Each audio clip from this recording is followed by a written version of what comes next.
one life. ਸਾਧ ਸੰਗਤ ਜੀ, ਵਾਹਿਗੁਰੂ ਜੀ ਕਾ ਖਾਲਸਾ, ਵਾਹਿਗੁਰੂ ਜੀ ਕੀ ਫਤਿਹ। ਇਸ ਵੇਲੇ ਅਸੀਂ ਆਏ ਹੈਗੇ ਆ ਨੰਬਰ 10 ਡਾਊਨਿੰਗ ਸਟਰੀਟ। ਤੁਸੀਂ ਦੇਖ ਸਕਦੇ ਹੈਗੇ ਕਿ ਇੱਥੇ ਦੀ ਮੌਜੂਦਾ ਪ੍ਰਾਈਮ ਮਿਨਿਸਟਰ ਟਰੀਜ਼ਾ ਮੇਈ ਨੇ ਅੱਜ ਵਿਸਾਖੀ ਦੀ ਖੁਸ਼ੀ ਵਿੱਚ ਇੱਕ ਇੱਥੇ ਇਕੱਠ ਕੀਤਾ ਗਿਆ ਸੀਗਾ, ਜਿੱਥੇ ਵੱਖਰੇ ਵੱਖਰੇ ਸਿੱਖਾਂ ਨੂੰ UK ਦੇ ਤੋਂ ਲੈ ਕੇ ਇੱਥੇ ਸਾਰਿਆਂ ਨੂੰ ਇਕੱਠੇ ਕਰਕੇ ਤੇ ਖੁਸ਼ੀ ਮਨਾਈ ਸੀ ਵਿਸਾਖੀ ਦੀ। ਤੇ ਅਸੀਂ ਚਾਹੁੰਦੇ ਹੈਗੇ ਆ ਕਿ ਜਿਹੜੇ ਇਹ ਨੁਮਾਇੰਦੇ ਆਏ ਸੀਗੇ, ਖਾਸ ਕਰਕੇ ਇੱਥੇ ਦੀ ਕਾਉਂਸਲ ਸਿੱਖ ਕਾਉਂਸਲ UK, ਉਹਨਾਂ ਦੇ ਨੁਮਾਇੰਦਿਆਂ ਨਾਲ ਅਸੀਂ ਗੱਲ ਕਰਦੇ ਹਾਂ ਤੇ ਉਹਨਾਂ ਦੇ ਮੁੱਖ ਸੇਵਾਦਾਰ ਜਨਰਲ ਸੈਕਟਰੀ ਸਾਹਿਬ ਭਾਈ ਜਗਤਾਰ ਸਿੰਘ ਨਾਲ ਪਹਿਲਾਂ ਗੱਲ ਕਰਦੇ ਹਾਂ ਕਿ ਉਹਨਾਂ ਨੂੰ ਅੱਜ ਕਿੱਦਾਂ ਲੱਗਾ ਕਿ ਬਿਆਨ ਜਿਹੜੇ ਟਰੀਜ਼ਾ ਮੇਈ ਨੇ ਅੱਜ ਦਿੱਤੇ ਸੀਗੇ ਸਿੱਖਾਂ ਨੂੰ, ਜਿਹੜੇ ਅੱਜ ਇੱਥੇ ਆਏ ਸੀਗੇ। ਅਸੀਂ ਗੱਲ ਕਰਦੇ ਹਾਂ ਜੀ। ਵਾਹਿਗੁਰੂ ਜੀ ਕਾ ਖਾਲਸਾ, ਵਾਹਿਗੁਰੂ ਜੀ ਕੀ ਫਤਿਹ। ਹਾਂਜੀ, ਅੱਜ ਆਪਾਂ ਇੱਥੇ 10 ਡਾਊਨਿੰਗ ਸਟਰੀਟ ਪਹੁੰਚੇ ਹਾਂ, ਇੱਥੇ ਦੇ ਪ੍ਰਧਾਨ ਮੰਤਰੀ ਟਰੀਜ਼ਾ ਮੇਈ ਅੱਜ ਸਿੱਖਾਂ ਬਾਰੇ, ਅੱਜ ਵਿਸਾਖੀ ਬਾਰੇ ਸਿੱਖ ਸੰਗਤ ਨੂੰ ਵਧਾਈ ਦਿੱਤੀ ਆ। ਤਾਂ ਆਪਣੇ ਸਪੀਚ ਦੇ ਵਿੱਚ ਉਹਨੇ ਕੁਝ ਸੁਨੇਹੇ ਦਿੱਤੇ ਆ ਕਿ ਜੋ ਸਿੱਖਾਂ ਦੀ ਕੰਟਰੀਬਿਊਸ਼ਨ UK ਦੇ ਵਿੱਚ ਹੈ ਕਿ ਬਹੁਤ ਜ਼ਿਆਦਾ ਹੈ, ਕਿ ਬਹੁਤ ਵਧੀਆ ਹੈ। ਹੁਣ ਆਪਣੇ ਵੱਲੋਂ ਤਾਂ ਆਪਣੀ ਸਰਕਾਰ ਵੱਲੋਂ ਇਹ ਵੀ ਅੱਜ ਸਾਨੂੰ ਸਾਡੀ ਜਿਹੜੀ ਮੰਗ ਸੀ ਉਹ ਅੱਜ ਪੂਰੀ ਕੀਤੀ ਹੈ ਕਿ ਜੋ ਇੱਥੇ ਨੈਸ਼ਨਲ ਸਿੱਖ ਮੈਮੋਰੀਅਲ ਸੈਂਟਰ ਲੰਡਨ ਦੇ ਵਿੱਚ ਉਹਨੇ ਕਿਹਾ ਕਿ ਉਹਦੀ ਗਵਰਨਮੈਂਟ ਸਪੋਰਟ ਕਰਨਾ ਆ। ਸੋ ਇਹ ਪਹਿਲੀ ਵਾਰੀ ਆਪਾਂ ਸੁਣਿਆ ਆ ਫਰੋਮ ਦ ਪ੍ਰਾਈਮ ਮਿਨਿਸਟਰ ਕਿ ਦੀ ਨੈਸ਼ਨਲ ਸਿੱਖ ਮੈਮੋਰੀਅਲ ਜੋ ਪਰਮਾਨੈਂਟ ਸਾਈਟ ਲੰਡਨ ਦੇ ਵਿੱਚ ਜੋ ਸਿੱਖਾਂ ਨਾਲ ਤਾਂ ਬਾਕੀ ਪਾਰਲੀਮੈਂਟ ਦੇ ਵਿੱਚ ਜੋ ਪ੍ਰੋਗਰਾਮ ਹੋਇਆ ਸੀ, ਅੱਜ ਪ੍ਰਾਈਮ ਮਿਨਿਸਟਰ ਨੇ ਆਪ ਉਸ ਚੀਜ਼ ਦੀ ਸਪੋਰਟ ਕੀਤੀ ਹੈ, ਸ਼ਲਾਘਾਯੋਗ ਕੀਤੀ ਆ। ਇਹਨੇ ਇਹ ਵੀ ਕਿਹਾ ਸੀ ਕਿ ਗਵਰਨਮੈਂਟ ਉਸ ਪ੍ਰੋਜੈਕਟ ਨੂੰ ਸਪੋਰਟ ਕਰ ਰਹੀ ਹੈ। ਸੋ ਇੱਕ ਬਹੁਤ ਵਧੀਆ ਗੱਲ। ਅੱਜ ਇੱਥੇ ਹੀ ਜੋ ਨਵੇਂ ਸੈਕਟਰੀ ਆਫ ਸਟੇਟ ਜੇਮਸ ਬ੍ਰੇਕਨਸ਼ੋ ਉਹ ਵੀ ਪਹੁੰਚੇ ਸੀ। ਅੱਜ ਉਹਨਾਂ ਦੀ ਅੱਜ ਪਹਿਲਾ ਦਿਨ ਸੀ ਆਪਣੇ ਨਵੇਂ ਸੈਕਟਰੀ ਸਟੇਟ ਦੀ ਜੌਬ ਤੇ। ਇੱਥੇ ਅੱਜ ਸਾਡੇ ਜੋ ਵਿਸਾਖੀ ਦੀ ਇਵੈਂਟ ਹੋਈ ਆ 10 ਡਾਊਨਿੰਗ ਸਟਰੀਟ, ਇਹਦੇ ਵਿੱਚ ਪਹੁੰਚ ਕੇ ਤਾਂ ਸਿੱਖਾਂ ਦੀ ਉਹਨਾਂ ਨੇ ਸ਼ਲਾਘਾਯੋਗ ਕੀਤਾ ਆ। ਤੇ ਸਿੱਖ ਕੌਂਸਲ ਨਾਲ ਉਹਨਾਂ ਨੇ ਗੱਲਬਾਤ ਵੀ ਕੀਤੀ ਆ, ਦਾਸ ਦੇ ਨਾਲ ਵੀ, ਹੋਰ ਸਾਡੇ ਸਾਥੀਆਂ ਦੇ ਨਾਲ ਵੀ। ਤਾਂ ਅਸੀਂ ਕਿਹਾ ਸੀ ਕਿ ਜੋ ਉਹਨਾਂ ਦੇ ਪਹਿਲੇ ਉਹਨਾਂ ਦੇ ਮਿਨਿਸਟਰ ਸੀ, ਉਹਨਾਂ ਦੀ ਜਗ੍ਹਾ ਤੇ ਹੁਣ ਤੁਸੀਂ ਆਏ ਆ ਕਿ ਅਸੀਂ ਕੁਝ ਆਪ ਜੀ ਨਾਲ ਵਿਚਾਰਾ ਕਰਨੀਆਂ ਆ। ਉਹ ਜਦੋਂ ਉਹਨਾਂ ਸਾਨੂੰ ਮੌਕਾ ਦੇਣਾ ਅਸੀਂ ਗੱਲ ਕਰੂੰਗੇ। ਤਾਂ ਇੱਥੇ ਜੋ ਡੇਵਿਡ ਲਿਡਿੰਗਟਨ ਆ ਜੋ ਇੱਥੇ ਮਿਨਿਸਟਰ ਹੈ ਉਹ ਵੀ ਪਹੁੰਚੇ ਸੀ। ਸੋ ਕਾਫੀ ਹਾਈ ਲੈਵਲ ਤੇ ਜੋ ਗਵਰਨਮੈਂਟ ਦੇ ਨੁਮਾਇੰਦੇ ਉਹ ਅੱਜ ਇੱਥੇ ਪਹੁੰਚੇ ਸੀ। ਸਿੱਖਾਂ ਦੀ ਤੇ ਸਿੱਖਾਂ ਦੀ ਕੰਟਰੀਬਿਊਸ਼ਨ ਦੀ ਗੱਲ ਕੀਤੀ ਸੀ, ਸਿਫਤ ਕੀਤੀ ਸੀ। ਤਾਂ ਅਸੀਂ ਸਿੱਖ ਕੌਂਸਲ ਵੱਲੋਂ ਜੋ ਸਿੱਖਾਂ ਦੇ ਮੁੱਦੇ ਹੈਗੇ ਆ, ਜਿੱਥੇ ਜਿੱਥੇ ਵੀ ਸਮਾਂ ਮਿਲਦਾ ਆ ਉੱਥੇ ਅਸੀਂ ਗੱਲ ਕਰਦੇ ਹਾਂ। ਹੁਣ ਦਾਸ ਆਪਣੇ ਜੋ ਅਸਿਸਟੈਂਟ ਸੈਕਟਰੀ ਜਨਰਲ ਪਿਆਰਾ ਸਿੰਘ ਹੈ, ਸਾਡੇ ਸਾਥੀ ਇੱਥੇ ਨਾਲ ਖੜੇ ਆ, ਉਹਨਾਂ ਨੂੰ ਬੇਨਤੀ ਕਰਦੇ ਆ ਕਿ ਜੋ ਅੱਜ ਦਾ ਐਕਸਪੀਰੀਅੰਸ ਹੈ ਉਹ ਆਪ ਜੀ ਨਾਲ ਸਾਂਝਾ ਕਰਨ। ਹਾਂਜੀ, ਵਾਹਿਗੁਰੂ ਜੀ ਖਾਲਸਾ, ਵਾਹਿਗੁਰੂ ਜੀ ਫਤਿਹ ਜੀ। ਪਹਿਲਾਂ ਤਾਂ ਸਿੱਖ ਚੈਨਲ ਦਾ ਬਹੁਤ ਬਹੁਤ ਧੰਨਵਾਦ ਹੈ ਜਿਨ੍ਹਾਂ ਨੇ ਆਪਣੇ ਸਾਰੇ ਦਰਸ਼ਕਾਂ ਨੂੰ ਇਸ ਨੰਬਰ 10 ਡਾਊਨਿੰਗ ਸਟਰੀਟ ਦੀ ਵਿਸਾਖੀ ਦੀ ਸੈਲੀਬ੍ਰੇਸ਼ਨ ਦੇ ਵਿੱਚ ਹਿੱਸਾ ਪਾਇਆ ਹੈ। ਸੋ ਸਾਰੇ ਸਿੱਖ ਪੰਥ ਨੂੰ ਵਧਾਈਆਂ ਹਨ ਔਰ ਟਰੀਜ਼ਾ ਮੇਈ ਨੇ ਵੀ ਇਹ ਵਧਾਈਆਂ ਦਿੱਤੀਆਂ ਨੇ। ਔਰ ਸਾਡੀ ਜਿਹੜੀ ਵੈਲਿਊਜ਼ ਨੇ, ਸਿੱਖ ਵੈਲਿਊਜ਼, ਕੰਪੈਸ਼ਨ, ਟੋਲਰੈਂਸ, ਉਸ ਨੂੰ ਆਪਾਂ ਕਿੱਦਾਂ ਅੱਗੇ ਲੈ ਜਾਣਾ ਹੈ। ਇਹ ਜਿਹੜੀਆਂ ਸੇਮ ਵੈਲਿਊਜ਼ ਕੰਸੈਪਟ ਦੀਆਂ ਨੇ, ਇਨਸਾਨੀਅਤ ਦੀਆਂ ਨੇ, ਉਹਨੂੰ ਆਪਾਂ ਉੱਪਰ ਲਿਆ ਕੇ ਜਾਣ ਦੀ ਕੋਸ਼ਿਸ਼ ਕਰਨੀ ਹੈ। ਸੋ ਆਪ ਜੀ ਨੂੰ ਬਹੁਤ ਬਹੁਤ ਵਧਾਈਆਂ। ਤੇ ਟਰੀਜ਼ਾ ਮੇਈ ਨੇ ਬਹੁਤ ਸਾਨੂੰ ਸਾਥ ਦੇਣ ਦਾ ਵਾਅਦਾ ਕੀਤਾ ਹੈ। ਵਾਹਿਗੁਰੂ ਜੀ ਕਾ ਖਾਲਸਾ, ਵਾਹਿਗੁਰੂ ਜੀ ਕੀ ਫਤਿਹ।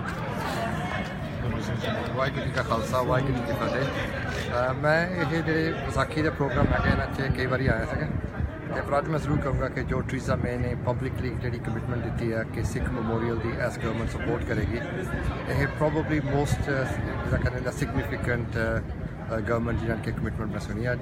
ਅਤੇ ਇਸੇ ਤਰ੍ਹਾਂ ਅਸੀਂ ਆਸ ਰੱਖਦੇ ਕਿ ਸਰਕਾਰ ਦੇ ਨਾਲ ਜਿਹੜੀਆਂ ਵੀ ਸਿੱਖਾਂ ਦੀਆਂ ਨੁਮਾਇੰਦਗੀ ਜਥੇਬੰਦੀਆਂ ਹੈਗੀਆਂ ਕੰਮ ਕਰਨਗੀਆਂ ਤਾਂ ਕਿ ਅਸੀਂ ਜਿਹੜੇ ਸਿੱਖਾਂ ਦੇ ਮਸਲੇ ਹੈਗੇ ਆਪਾਂ ਹੱਲ ਕਰ ਸਕੀਏ। ਵਾਹਿਗੁਰੂ ਜੀ ਕਾ ਖਾਲਸਾ, ਵਾਹਿਗੁਰੂ ਜੀ ਕੀ ਫਤਿਹ। ਇੱਕ ਗੱਲ ਪੁੱਛਣਾ ਚਾਹੁੰਦਾ, ਅਸੀਂ ਕੋਸ਼ਿਸ਼ ਕੀਤੀ ਸੀਗੀ ਗੱਲ ਕਰਨ ਵਾਸਤੇ ਪ੍ਰਾਈਮ ਮਿਨਿਸਟਰ ਦੇ ਨਾਲ, ਖਾਸ ਕਰਕੇ ਜਿਹੜਾ ਇਸ ਵੇਲੇ ਜਗਤਾਰ ਸਿੰਘ ਜੋਲ ਬਾਰੇ ਅਸੀਂ ਕੋਸ਼ਿਸ਼ ਕੀਤੀ ਸੀ ਗੱਲ ਕਰੇ ਕਿ ਉਹਦੇ ਬਾਰੇ ਕੋਈ ਬਿਆਨ ਦੇਵੇ ਜਾਂ ਕੁਛ ਹੋਵੇ। ਉਹਨਾਂ ਨੇ ਸਾਨੂੰ ਇਨਕਾਰ ਕਰ ਦਿੱਤਾ ਗਿਆ। ਪਰ ਤੁਹਾਡੇ ਕੀ ਖਿਆਲ ਹੈ ਕਿ ਅਸੀਂ ਕਿਲੇ ਲਿੰਕ ਬਣਾਉਣੇ ਚਾਹੁੰਦੇ ਹਾਂ ਕਿ ਸੇਫਗਾਰਡ ਸਿੱਖ ਇੰਟਰਸਟਸ ਇਸ਼ੂਜ਼ ਹੈਗੀਆਂ ਉਹਨੂੰ ਵੀ ਚੁੱਕਣੀਆਂ ਹੈਗੀਆਂ, ਉਹਦੇ ਬਾਰੇ ਤੁਸੀਂ ਕੀ ਕਹਿਣਾ ਚਾਹੋਗੇ ਇਸ ਵੇਲੇ? ਹਾਂਜੀ, ਟਰੀਜ਼ਾ ਮੇਈ ਅੱਜ ਜਦੋਂ ਇੱਥੇ ਪਹੁੰਚੀ ਹੈ ਬਹੁਤ ਥੋੜ੍ਹੇ ਸਮੇਂ ਲਈ ਆਈ ਸੀ। ਤਾਂ ਇੱਥੇ ਹੋਰ ਜਿਹੜੀ ਹੁਣ ਸਪੀਚ ਕੀਤੀ ਸੀ ਉਹੀ ਬਾਕੀਆਂ ਨੇ ਸੁਣੀ ਸੀ, ਬਾਕੀ ਗੱਲਬਾਤ ਕਰਨ ਦਾ ਕੋਈ ਸਮਾਂ ਨਹੀਂ ਮਿਲਿਆ।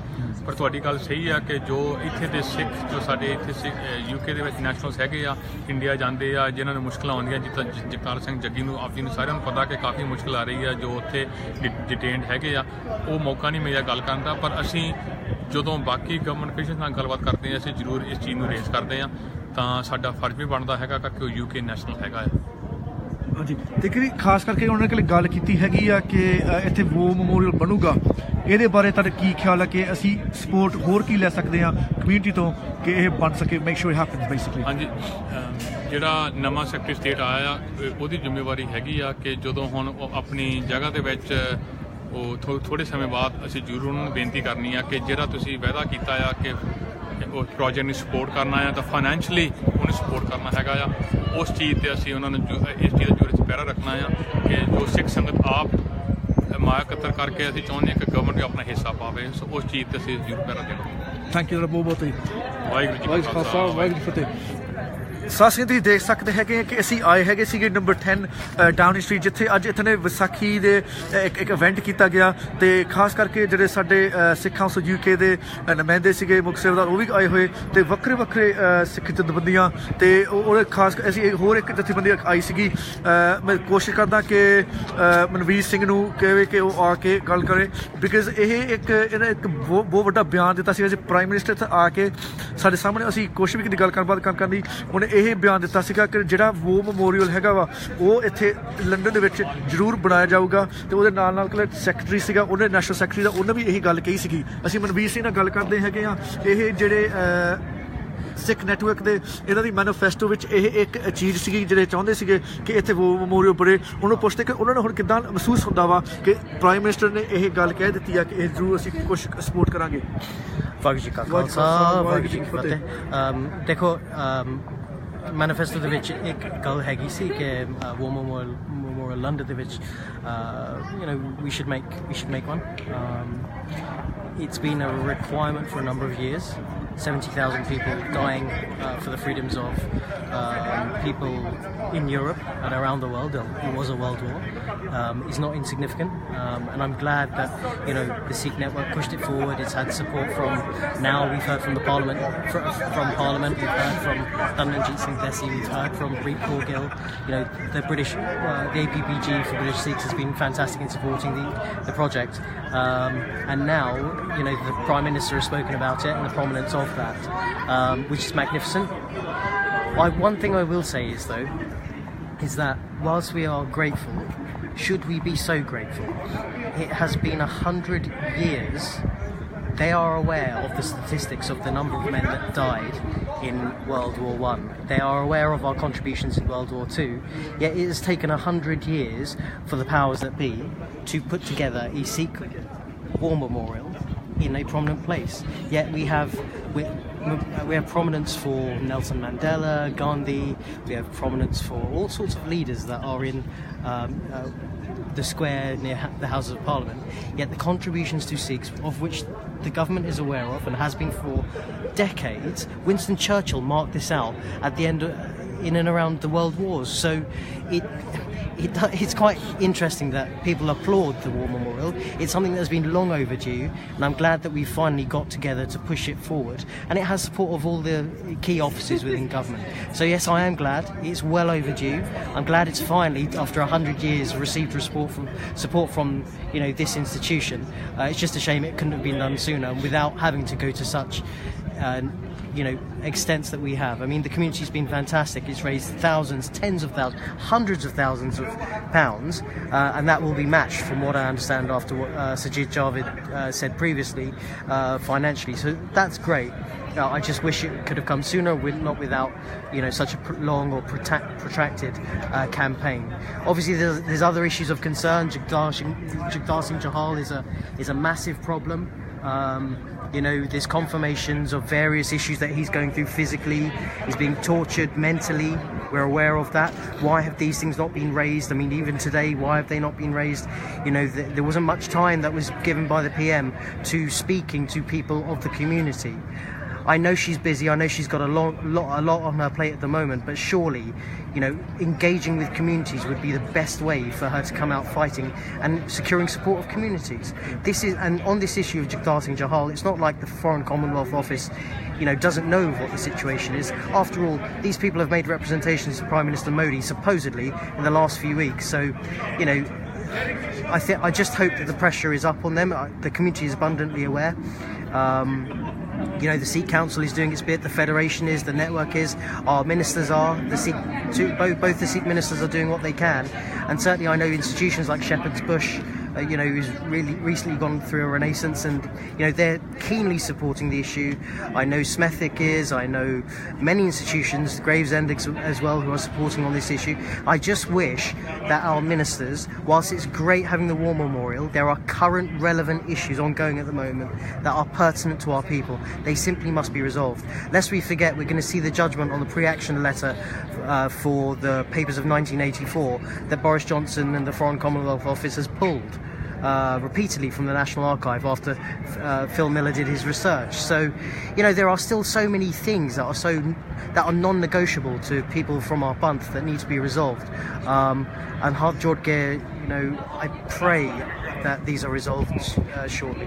ਓਕੇ ਥੈਂਕ ਤੁਹਾਡਾ ਬਹੁਤ ਬਹੁਤ ਧੰਨਵਾਦ ਥੈਂਕ ਯੂ ਮਨਮੀਤ ਸਿੰਘ ਜੀ ਅਸੀਂ ਗੱਲ ਕਰਦੇ ਹੈਗੇ ਆ ਹੋਰ ਵੀ ਕਿਲੇ ਇੱਥੇ ਨੁਮਾਇੰਦੇ ਆਏ ਸੀਗੇ ਭਾਈ ਤੁਹਾਡਾ ਕੀ ਖਿਆਲ ਹੈ ਕਿ ਅੱਜ ਕਿੱਦਾਂ ਰਿਹਾ ਅੱਜ ਇਵੈਂਟ ਸੀਗਾ Hanji, Raj Khalsa I'm Gurpreet Singh Anand from the Central Gurdwara, London. My view on today's event, it was rather social. There wasn't much opportunity to do any actual political discussion with the MPs in attendance. The Prime Minister was on very quickly. The usual talk about the contribution of Sikhs to British society, which indeed is there, but also in return for our contribution, which is always going to be there, we do need representation, and there are major issues outstanding for the Panth, such as the case of Jagtar Singh Jaggi. A lot of people in my Gurdwara Sahib have come and said they're worried, you know, are they going to be safe if they travel to India? That's a major concern. If you take a political view on something, that you could be, you know, arrested in Punjab. So that's a concern for most people. It's a concern for myself. Something we wanted to raise but didn't get the opportunity to do so. Again, also the involvement of the British authorities in the planning of 1984 and the attack on Harmandir Sahib. That's something again which as Sikhs we feel we are entitled to the truth on, and therefore to see loads of papers from that era still redacted and held back is very disappointing. So I do hope that not just engaging with us to celebrate Vaisakhi, but also looking at our concerns is something that the government needs to be doing. Vaheguru Ji Ka Khalsa, Vaheguru Ji Ki Fateh.